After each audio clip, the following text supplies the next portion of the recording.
So I called up Dr. Ruth White, who was my high school language arts teacher for 2 years, and I told her what I wanted to do.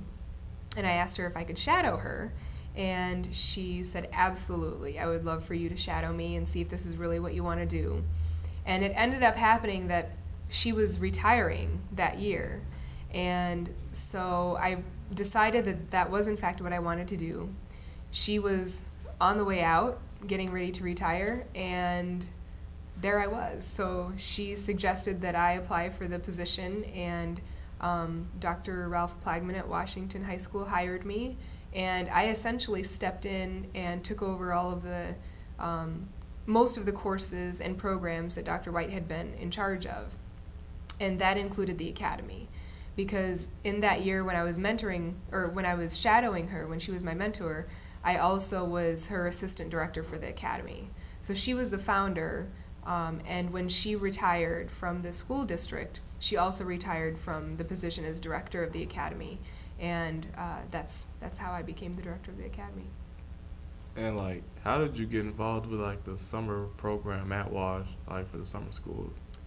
I actually don't do anything directly with WASH for the summer school programs there, but the academy is the summer school program that I run. And it's a 6-week summer school program, and it includes all students in the district, and even Marion students, students who go to Prairie, and every once in a while we'll have Iowa City students in the program too. Okay. What would you say your biggest accomplishment has been in your life so far? Oh, boy. Personally, I have to break it up, personally and professionally. Personally, my biggest accomplishment has been raising my 2 daughters. I've got a 2-year-old and a 4-year-old, and the enjoyment I get from reading poetry by Langston Hughes to them, or Maya Angelou, or singing songs. For the longest time, the song that woke my 2-year-old up in the morning was What a Wonderful World by Louis Armstrong, and I'd play that every morning, and she got to the point where she was sick of it and wanted VeggieTales on instead. But I try to constantly, in small ways, remind my daughters that they don't have to be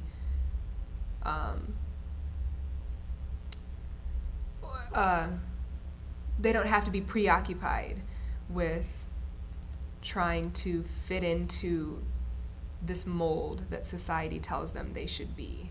And I'm constantly trying to encourage them to just figure out who they want to be and what they want to do, and be kind to people. So personally, that would be my biggest accomplishment. Professionally, I think that every student I work with through the academy and at Washington High School as a teacher is hopefully somebody who I'm shaping in some way to be better than they would have been had they not encountered me. And that's one of the hardest things about teaching, is because I don't see the results of what I do right away. You know, the kid might get a B or an A or a C or a D in the class, but ultimately I want to know that that student is a better person because of his or her experience with me as their teacher.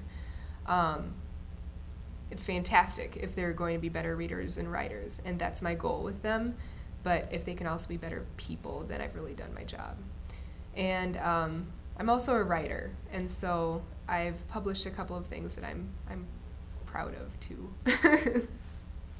And what would you say your happiest and saddest memories have been in your life so far? My saddest memory was really coming to an understanding of the relationship between my mom and my dad. And there is one time that I remember my dad crying, and it wasn't over anything major, but I remember it, and remember how painful the situation must have been for him. And the happiest moment,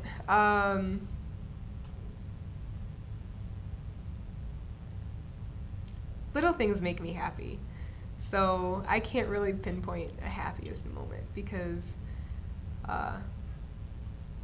little things make me happy every day.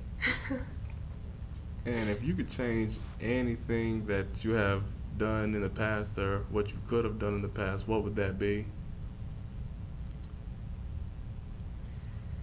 I think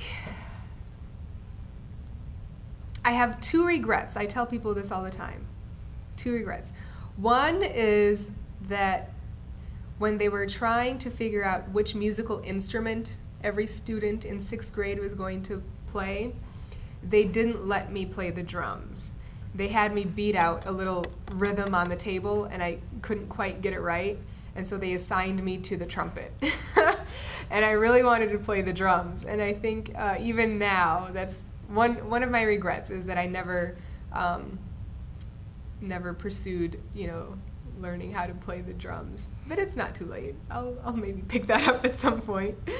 The second regret would be that I didn't have enough confidence in myself to take a swimming coach seriously when he thought that I could be a state champion in a particular event. And I thought he had mistaken me for somebody else, and so I completely disregarded his comment. And in hindsight, I realized that he was probably right, because I went on to college to actually specialize in that event.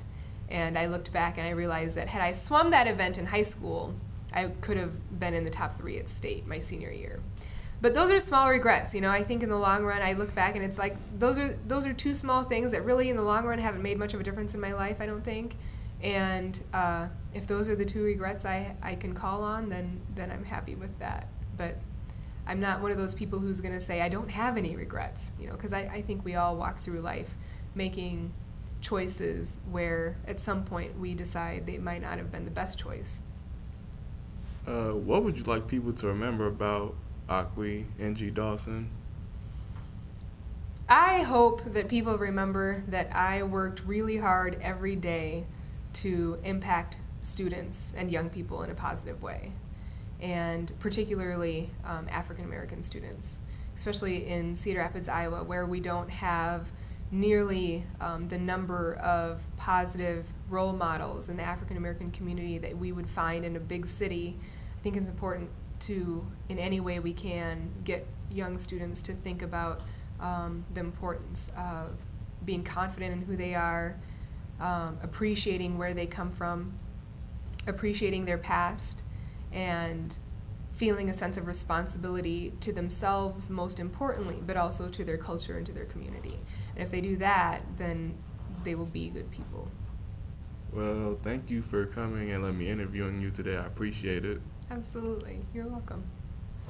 Thank you. Thank you.